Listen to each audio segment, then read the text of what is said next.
Welcome back to Two Marks and a Spark, live right here on Lock 22, Lock TV, courtesy of Raw Live Studios. I'm Ben Shrewsbury, that's Uncle Russ. We got a lot to talk about today, but if you like hearing us talk about WWE, this might not be the show for you, because we're not going to do much talk about WWE, so let's just get that out of the way right away. Nope. Because frankly, I don't think either of us want to talk about WWE. I just don't think either one of us want to talk about that.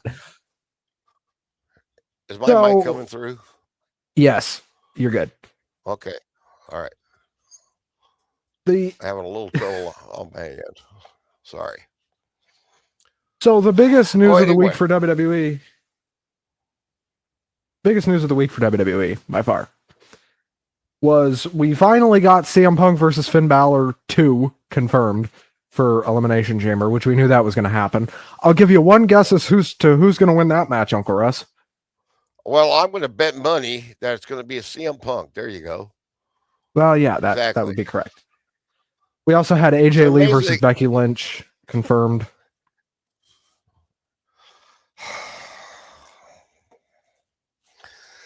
That promo that opened up Raw was, God, it was cringe, bad, awful.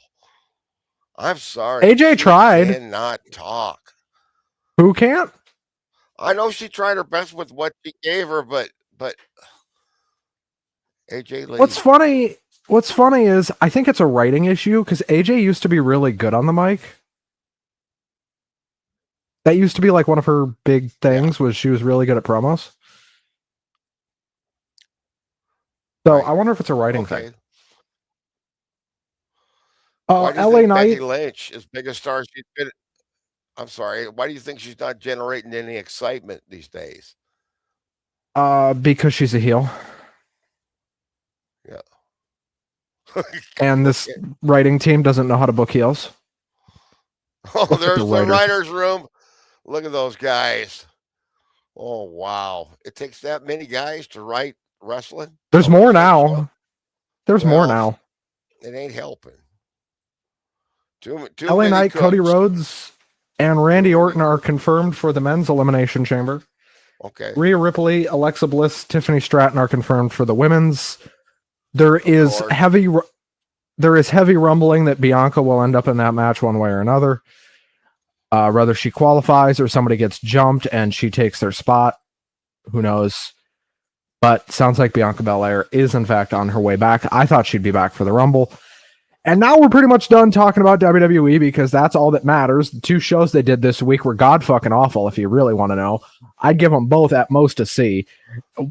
SmackDown gets a D.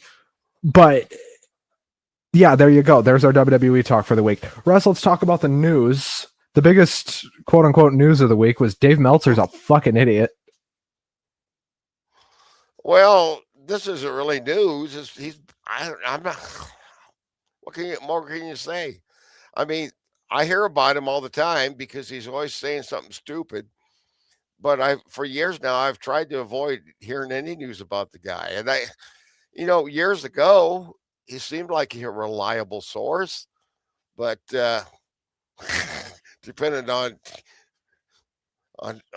the week, I guess.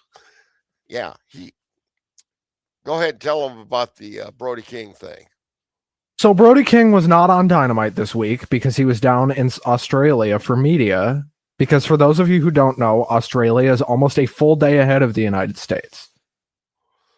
Like, they're 19 hours ahead of the West Coast. So how does that work with the flat Earth? Because the Earth isn't flat, Uncle Russ. Oh, that's right. Trying to get us in trouble 5 minutes into the show. Anyway, no, I was just thinking about AJ Styles. That's a deep dive there you go. You. Well, true. Right. You know, how does that work? Exactly. So anyway, the report that Meltzer put out there was that WBD was concerned about the fuck ice chants on Dynamite last week. Right. Turns out that was not the case because WBD put out the following statement. Because somehow Dave Meltzer putting out a report is now warrant enough for WBD to issue a statement. What the hell is going on here? Well, people making shit up. That's what's going on. It's Well, almost like mainstream news, isn't it? pretty much. Al- Well, almost as bad as the real news. WBD's statement says the following. Warner Brothers Discovery did not have any involvement in Brody King's upcoming AEW schedule. Any speculation to the contrary is categorically false. Brody is scheduled to appear during the next AEW event, which will air this Saturday on TNT and HBO Max. Exactly. Good match, too. What the fuck? How did that get put out there? Andrew Zarian and Sean Ross Sapp very quickly put out things of their own on Twitter, basically saying, where the fuck is this coming from? What the fuck do you mean? And then because I'm nosy, I started asking myself, granted more of my contacts are in WWE, but like, everybody told me, no, he's in fucking Australia. He was never going to be on the show. Yeah. Like, I don't even remember where Dynamite was on Wednesday. It doesn't matter. It wasn't in Australia. Correct. Yeah. Oh boy. Well, speaking of Dynamite, let's talk about it. Yeah. Yeah. I thought this show was freaking incredible. Yeah, I enjoyed it. I enjoyed just about every part of it. And the one part I didn't like, I tolerated. I skipped through it the first time. I went back and watched it. You know, it was a nice waste of 5-6 minutes. You know, this show starts in a very WWE fashion, more old-fashioned WWE. Yeah, more like Attitude Era WWE start. Shivani's in the ring. By the way, poor Tony Schiavone. Because anytime shit goes south, Shivani gets blamed for it. Have you noticed that? Like on camera? Yes. Like everybody's just blaming fucking Tony Schiavone. Tony Schiavone is like older than Uncle Russ. Why are we blaming him for shit? Yeah. He might be a couple years younger, but he's about the same age. But he's got like 8 kids. He's got like 8 or 9 kids. I only got 6, so there you go. Hey, I know a little bit about self-control. Well, there you go. Anyway. Exactly. We figured out what was causing that, eventually. Well, Shivani's in the ring, and he brings out Kenny, and this is for the face-to-face with Swerve. Yeah.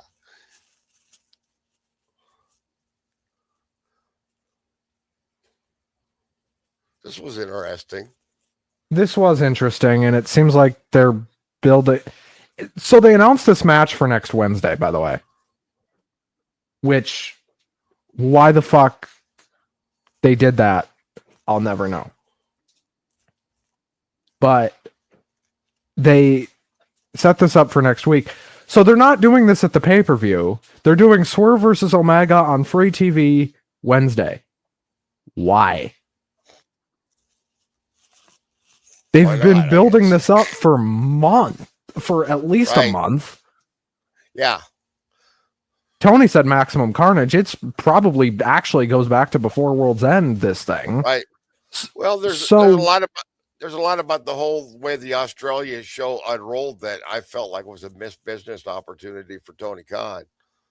As far as really building it as a major pay-per-view. Maybe I don't know the logistics. The problem with doing a pay-per-view in Australia is that was a taped show. And you don't really want to do a taped pay-per-view. Correct. I got you. That is bad for business. And with Australia's time difference being what it is, it would be nigh on impossible. I know WWE did it one year and the show started at like 4 a.m. and blah, blah, blah, blah, blah. People are going to be telling me about that. I don't care. I'm not getting up at 4 a.m. to watch AEW. There's a reason why they only did one. business. It always I comes mean, they down did to it. the money. Always. Yep. Of course, it has to. It's a business. Well, the first actual match we had on this show was a trios match. Of course. It's the trio show. Pac, Claudio Castagnoli, and John Moxley against Josh Alexander, Mark Davis, and Konosuke Takeshita. This was like a mini preview of the Takeshita versus Moxley match from Saturday. Death Riders get the win here. This was a very good trios match. I enjoyed this a lot. Yep. Moxley pins Alexander, and that was that. Good opening match. And then we had one of the best fucking matches of the year already. Oh, yeah. Kyle Fletcher versus Tommaso Ciampa. By the way, Russ, if I had told you 6 months ago that Ciampa's going to leave the company and go have like a match of the year candidate within a month of being gone, I think you probably would have believed me. Yeah. I thought there certainly was potential for it. This was so well done. I usually am not a fan of the endless kickouts after every. And this was endless kickouts. They were damn near killing each other in this match. But it worked. But they told the story by the way they sold it. It wasn't just the moves, it's the way they sold those moves, both of them. They made each other look so good. Yeah, best match I've seen in a long time. And the shock of it all was Kyle Fletcher should have been the main event. Yeah. I agree, and it probably could have had a little more time that way too. Fletcher gets the win. Yep. So Fletcher is once again the TNT champion. So we did all that hullabaloo with Briscoe and Ciampa and everybody else. Right. All to wrap it back around to Kyle fucking Fletcher. Can we put him on the screen again? Kyle Fletcher, the proto star. Oh, there you go. The title's right back to him. It all goes back to the proto star, Kyle Fletcher. There you go. Anyway, fantastic. What was the name of the tag team he was in with Mark Davis? Remind me, please. Do you remember? I think it was United Empire, wasn't it? Okay, there you go. Now, if you go way back several years ago, we talked about what incredible potential that team had. And both of them now we know have great potential. Well, sadly, Mark Davis's singles career is a little sidelined. That's not his fault. But both of them are doing so well. And I'm interested to see what he's going to do next, which at this point was going to be Saturday, but we'll get to that in a few minutes. What was up next? What was it? We had the Andrade Hangman interviews backstage, yep. And then they revealed Private Party as the wild card team as part of the Triple Threat Tag Team match. That was next. That was Young Bucks, Private Party, and the Rascals. Okay. I'm gonna be honest, Russ. I didn't care. Well, that's all right. Hey, not everything on the show's for everybody. You don't help yourself to everything at the smorgasbord, do you? Well, some people do, but there you go. Anyway, they pin Myron Reed here with a springboard pile driver. The Bucks get the win. Why the hell they're pinning the Rascals already? I don't know. They had Private Party right there. Hell, let Private Party win the damn match. They just came back. Yep. Have they been doing Ring of Honor? Is that why we haven't seen? They've been off TV. Okay. Well, because I think their contract was about up, and I think they might have reworked it or something. I don't know. Because they were going to go to WWE, and I still think they're going to go to WWE. But anyway, we had a Will Ospreay video package. They've been showing these. Seems like he's on his way back. I like that they're doing these Ospreay video packages. Yeah. We had a video package for Brody King and MJF. Neither guy was on the show because they were both on planes down to Australia. Right. They were on that like 20 plus hours, I know. Yep. You feel like you're time traveling. Yep. And then the main event. A strap match of all the damn things. Right. By the way, I want to point out, I knew this match was happening on this show beforehand, but I did not realize until the show started that this was a strap match, and I think that's my fault because I just don't think I was paying enough attention. Well, the show must have not been in Texas. Otherwise, you would have known about it the week before because it was going to be a Texas strap match. Well, talk about surprise results. They were kind of all over this show, really all over both shows this week. Thekla beats Chris Statlander with a stomp. She is the new women's world champion. That's right. Russ. I was surprised. Spider Girl. First of all, I like the fact that we got a surprise title change. The Fletcher beating Ciampa was less of a surprise and more of a, oh, so that's what we were doing all along. Okay, got it. Right. The Thekla thing kind of came out of nowhere, though. Yeah, she's been feuding with Statlander, but I think we both assumed that Statlander was just going to beat her. Right. And that they were going to have a really good match, which they did. But Statlander didn't have that belt very long by AEW standards. Yeah, correct. But it could change just as quickly coming up, so. I did think that this was one of the weaker matches on the show. But on this show... wasn't that bad. It was better. It was still better than anything we saw on Raw. Or SmackDown. Well, let's not even talk about SmackDown. Let's just pretend it didn't happen. I'm okay with that, Russ. What grade would you give Dynamite, not SmackDown? I'd give it a B+. Can we? Are you starting to hate SmackDown now too? Well, they make it almost impossible not to. I'm sorry. See, I've hated SmackDown for months. I always try to give something the benefit of the doubt. You got to remember, I'm one of those guys that watched WCW up until Nitro, up until the very last show. You wouldn't believe some of the heinous shit I suffered through because of loyalty. I can't believe how bad SmackDown is. Yeah. There's been a couple of times in its history when it was the A show. But they didn't last very long as the A show. They lost the demographic that did it the first time, which was largely, among young urban African Americans.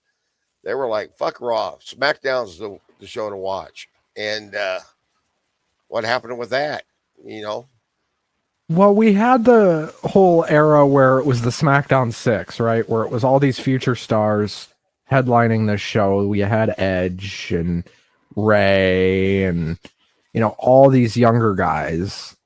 And Kurt Angle. Mm-hmm. And Cena was on SmackDown. You had all these guys. Eddie was there for a little while before Eddie passed away. Yeah. Oh, hi, Undertaker. Yeah, that dude, he's still around. Barely. He looks rough. Have you seen him lately? Anyway. Well, he's 100 years old. What do you expect? Oh. Let's talk about Grand Slam, Russ. Interesting show. I had forgotten it was taped, but I ought to know how to do math. Yeah. The sun moves around the world while the earth stays still. That's how you tell time. That's actually, Russ, it's the... Never mind. I'm just messing with you. Nope. I mean, I'm in a mood today. I'm not touching that one. I tell you what, I've been watching the damn real news for the last week, and I've had it with reality, man. Well, that's why we watch wrestling. There you Russ, go. are you gonna watch Raw live tonight, or are you gonna watch it back later? I'm going to watch it back later. Get less ads, and the ads you do get are in-house ads. This show, this T-shirt, this merch, this list of podcasts that I will never ever watch. They got like 6 or 7 a week, and I'm never going to watch a single one of them. But obviously, some people are, and that's cool. No hate. If I'm going to waste my time listening to a podcast, I'm going to listen to Story Time with Dutch Mantel. At least Dutch is funny. Well, he's like I said, he's an old guy. I remember when he first brought John Bradshaw. I saw him live when he brought John Bradshaw into Des Moines, and he was Uncle Zebekiah for the first run. And I'm like, that's Dutch Mantel. Nobody knew the hell I was talking about. Anyway, you were sitting there like a sidetracked. Crazy old man screaming they know what's He's still got that like foot long mustache, He does. Yep. It's impressive. Anyway, we had to start AEW Grand Slam Australia. They were in Sydney this time instead of Melbourne. Right. It was Konosuke Takeshita versus Jon Moxley for the Continental Championship. This ends up going to a time limit draw, but dude, this was fucking awesome. This whole fucking match. Yeah, exactly. I've never seen all the way up to the draw. I don't think Takeshita's ever had a bad match. Moxley, I won't say that about. I like Moxley, but he's had less bad matches since he changed companies. I'll give him that, But couldn't you say that about everybody? That's changed company. At least Jon Moxley isn't ran around like a germaphobe with a gas mask on, or people want to forget that shit. We then had Megabad versus the Babes of Wrath. Don't like the names, but they're good wrestlers, I think they're silly names. This was a good match. Yeah. This match was fine. We're not going to spend too much time on it. There's a lot of stuff going on the show. And then we had what to me was the pleasant surprise of the show, Andrade versus Hangman. I expected this match to be bad. It was not. Oh, it's pretty good. And Andrade's doing great, I mean, I've never been a huge Hangman Page fan, because I'm still like, I loved him back at Ring of Honor. I've never completely felt like I knew exactly who Hangman Adam Page is supposed to be, He's always been confusing to me. Remember when he was the drunk cowboy, but he wasn't the happy cowboy. He was the guy that got depressed and alone in the bar and passed out. What the hell was up with that? And then he's a real cowboy because he lived on a ranch, and he's like got butterflies embroidered on the seat of his jeans. And I'm like, real cowboy coming to the ring in his mom's jeans. And I mean, good grief. But he's a great wrestler. I've never believed in the gimmick ever. But this was a great match, and I'll credit Andrade for that as much as him. That's my rant about Hangman Adam Page. Don't get him. Well, don't hate him, but I sure don't get him. The finish for this was interesting. Callis tries to interfere. Hangman kind of shoos him off, basically, and hits the buckshot and earns a title shot at Revolution, which at that point you should have known which way the main event was going, but if you didn't, well, we'll tell you anyway. Right. We then had Marina Shafir and Wheeler Yuta against Toni Storm and Orange Cassidy. They've been doing more of these mixed tags. Yes, I think this was the best of them. Yep. They've been doing a lot of them. This was the hair match. Right, and Yuta got his head shaved. Yeah, not really shaved. He got it clipped. They didn't really bear down on him like they did with Molly Holly. Remember that? Oh, yeah. Oh, that was the most sexy, glorious, bald female head I'd ever seen in my life. Goodness gracious. Anyway. Like hotter than Toni Storm actually... Go ahead. Tony Storm pins Wheeler Yuta, which that's not supposed to be able to happen. I know, by the but way. These are comedy matches. All of these, they've been having fun. I can tolerate them because of Tony Storm. Well, they were also in Australia, where Tony Storm is from, so Tony gets the win here. Shaves Wheeler's head. And that was that. We then had Game 7 of Mark Briscoe versus Kyle Fletcher in a ladder match. Yes. And if ladder matches goes, it was pretty good. As ladder matches go, this one was pretty great. Fletcher retains. Ladder match is one of those things that I like to see every couple years. I would be okay if we got less ladder matches, just in general. Yep. They're still trying to top Razor and Shawn at WrestleMania 10. Yeah, which is still like one of the all-time great ladder matches. Yep. My favorite WrestleMania of all time. There you go. Yeah, he did get shaved. I forgot about that. He looks like a goofball. Right. Well, of course, he's supposed to. And he does it well. His hair was so greasy and grimy. He looked like he was part of Raven's flock back in the day when, he looked like Billy Kidman on heroin, It was great. By the way, total aside, TNA completely botched the Raven gimmick they were doing. Of course they did. Do you remember this? Because they had him have a stable and it had CM Punk in it. How the fuck do you fuck that up? Well, it was so bad that I had forgotten about it. Yeah. There was somebody else in there too. I think it was Amazing Red that was the other guy in there. Oh, yeah. Whatever happened to Amazing Red? Boy, he was red. I'll give him that. And he was amazing. He was a good wrestler. Yeah. We then had the main event, which was Brody King versus MJF. Yep. And if WBD was concerned about the fuck ice chants, they sure didn't seem like it here, because this show was taped and there was fuck ice chants. Yep. And they didn't edit them out. They didn't drop the audio. No. They just kept going. It's called freedom of speech, freedom of expression. God bless America. And this was not a squash. And we actually got this match this time. Yeah. Pretty good, too. It ended how it was very good. I ended how I thought it would end. And, of course, it shouldn't have. Brody King should have beat him. But, of course, you knew that wasn't going to happen. So they had to make a way for him to lose and still look fantastic. And they did. And they did. Bandito comes out. He lost and his stock went way up.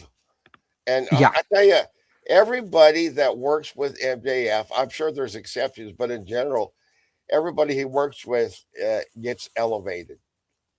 Yes. Yeah. And you can tell MJF wanted to put Brody over. He knew he was he knew, like, oh, yeah. Hey, I'm going to beat you. But he wanted to put Brody over. You could tell. You could tell in the way the squash went down that MJF was completely okay with it. Mm-hmm. So for all the gimmick, and MJF lives the gimmick better than just about anybody else. I would argue better than anybody else, other than maybe Don Callis. Right. Yeah. For as much as he lives the gimmick, he understands what it means to do business. And well, he got squashed the first time. He wins this match. He gets his win back. And now they've set up a future match between these two because now the score is 1-1. Exactly. So if they want to come back to this and put the belt on Brody, they still can because the door is open. Right. Well, it's like they can build a story out just like they did with, we didn't even mention the aspect of the ladder match, the 7 of 7 matches, 3 in each for Briscoe and Fletcher. Yes. And yeah, I like those kind of storylines. The fans use Russ, your mic's gone. I accidentally muted myself. Well, technical difficulties. It happens. Yeah. There you go. Anyway, as you were saying, Yeah, great main event. Very well done. I would give this show a B. I would give it a. I'd give it a B, B plus, possibly. You know. Yeah. I think both AEW shows were very good this week. I thought Raw was a snooze, and I thought SmackDown was god fucking awful. I don't. I tell you, I want to.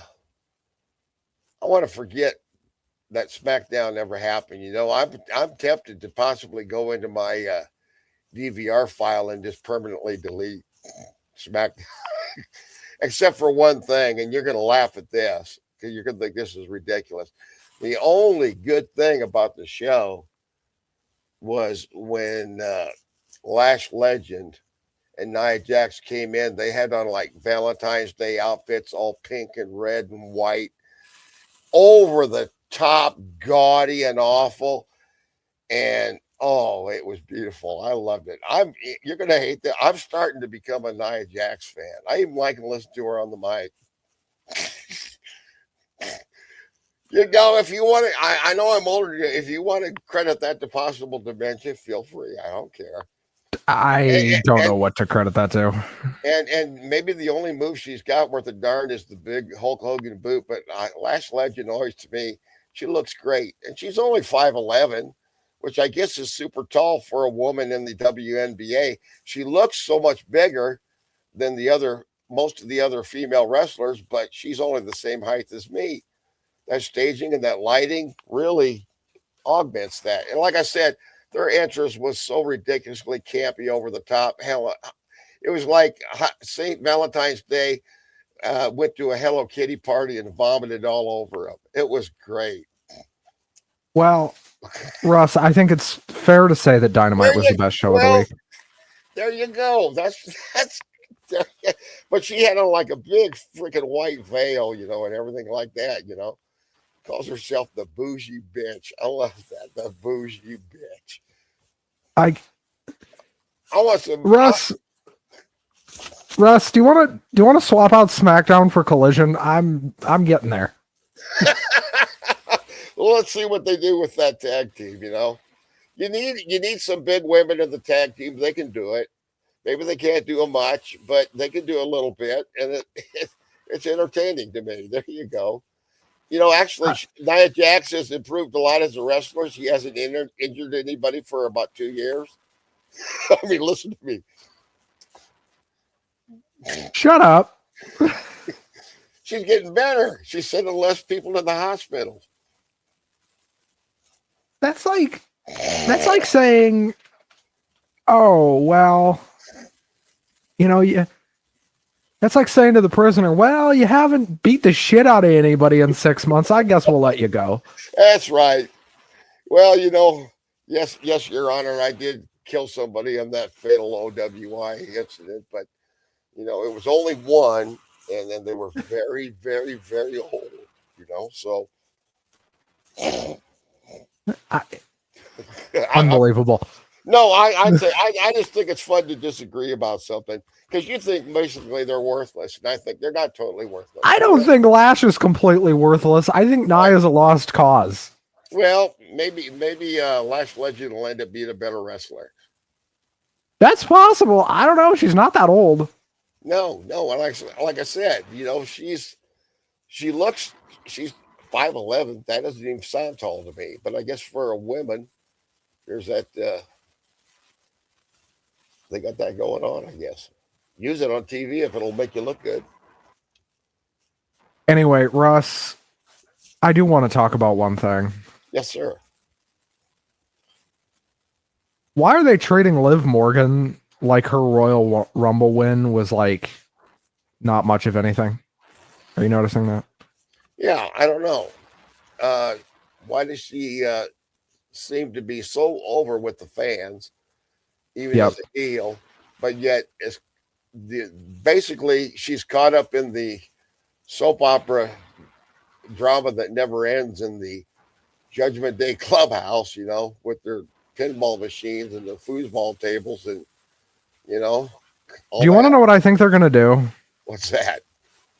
I think they're going to ring around the Rosie the belt to Raquel somehow, and it's going to be Liv versus Raquel at Mania, and Liv's going to go babyface. Oh, yeah, she should. Yeah. And Liv versus Raquel wouldn't even be a bad match, by the way. Raquel, I know people. I know everybody's like down on Raquel Rodriguez. She's really good. Right. She's very good. Like, I don't know. I think Judgment Day's run its course. Everybody there has potential to break out for success in the singles. Is Jamie or not Jamie? JD McDonough, is he still hurt? I guess so. Apparently, yeah. We never know, and we never did find out about. Speaking of lost in the shuffle, whatever happened to the other? The Pretty Deadly. One guy's still there. Whatever happened? One of them's hurt. Elton Prince, is that the one that's? He's hurt. Okay. Another great tag team, wasted with a bad gimmick, and which reminds me, the Iconics, whatever they're called now, are, I think, confirmed to be coming to AEW. Yes, they are. Good. I tell you what, they were so underrated, underappreciated in WWE. They were god fucking awful. No. They weren't. I thought they were so damn annoying, and it just got on my nerves every time they talked. And then I realized, yeah, they're doing that on purpose. That's quite funny. They're getting that response out of me, and I really got work. That's talent, And one was way better than the other in the ring, and you know who I'm talking about. Sean Spears' wife. Yes, sir. Another guy I miss, the chairman. He's in NXT. Russ, do you want to start watching NXT? That's right. Or there you go. The Iconics. What was her? This is Billy Piper, and this is No, it's Billy Kay and Cassie Lee, I think. Cassie Lee. Well, that's a real name. Cassie Lee, I think, is what they're going to call her in AEW too.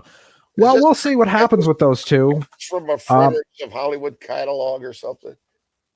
You don't even. I've read Fredericks of Hollywood. I bet you don't even know what the hell I'm talking about. My bet would be that they're going to be an undercard tag team in the AEW Women's Division. I wish them well. I don't think they were god awful. I love it when we disagree about something because we agree about too damn much. Makes the show agree. Interesting. Yep. Well, folks, that's going to about do it for us. We made pretty good time today, Uncle Russ, and not talking about two god-awful WWE shows saved us some time, I think. Well, Ross tonight, but like I said, I might even watch it till tomorrow. You know when I'll watch Raw? At about 2 a.m. on Thursday. Because you want to get in a couple notes from the show, and you fast forward through. The only thing that could make Raw any worse is if Triple H started doing those 20-minute promos like he did back in the so-called Attitude Era. Or like he was doing when the Authority was around. Oh, man. There you go. That's a fairly modern one. Listen, I've got absolute power. Yeah. The ones I Triple remember H are older. Triple H, yeah. That's right. And he's going to, bury you, probably. 10 minutes, yeah. I'm surprised he hasn't wrote himself as an on-screen authority figure again. Yeah, but the guy does know how to make money. I'll give him credit. He's a good businessman for the most part. I think he's smarter than TKO, but we could do a whole show about TKO. But dude, did you see that they knocked down WrestleMania ticket prices 25% because they're worried about the gate? Yeah, and still the highest ones with fees and taxes and all that shit is going to eat up the better part of $800 for a nosebleed seat. I even looked at SummerSlam in St. Paul, and they're mostly sold out. And they only got like 1% left in some sections. And how long is TKO going to keep doing this? As long as people keep paying it. But you see, how many rich people are, and then they're going to go back to Saudi Arabia. Wow. They're going back to Saudi Arabia. By the way, we talked about this a little bit on the Rumble post show, but the Saudi Mania thing is going to be a disaster. That crowd is not going to give a shit. I don't think it's going to go well. If the Rumble's any indication, it's not. Well, you know. Hey, but you know what, Russ? We're going to be finding out where the Royal Rumble next year is going to be here pretty soon, because they usually announce that around March.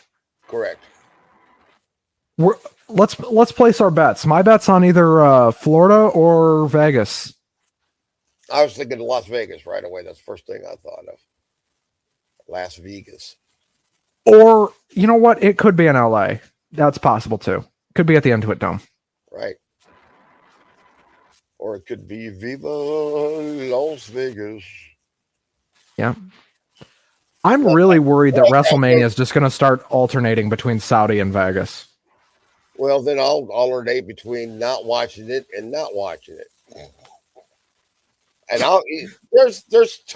there is a whole world of wrestling out there to be discovered and found if you love pro wrestling that has nothing to do with the WWE. And if I make that decision, it's because they pushed it, not me.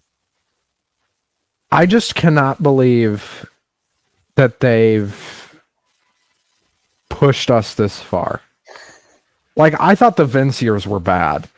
Vince would never allow this to happen. Vince knew what, the ticket prices? Yeah, I mean, no. He says, "What are you crazy?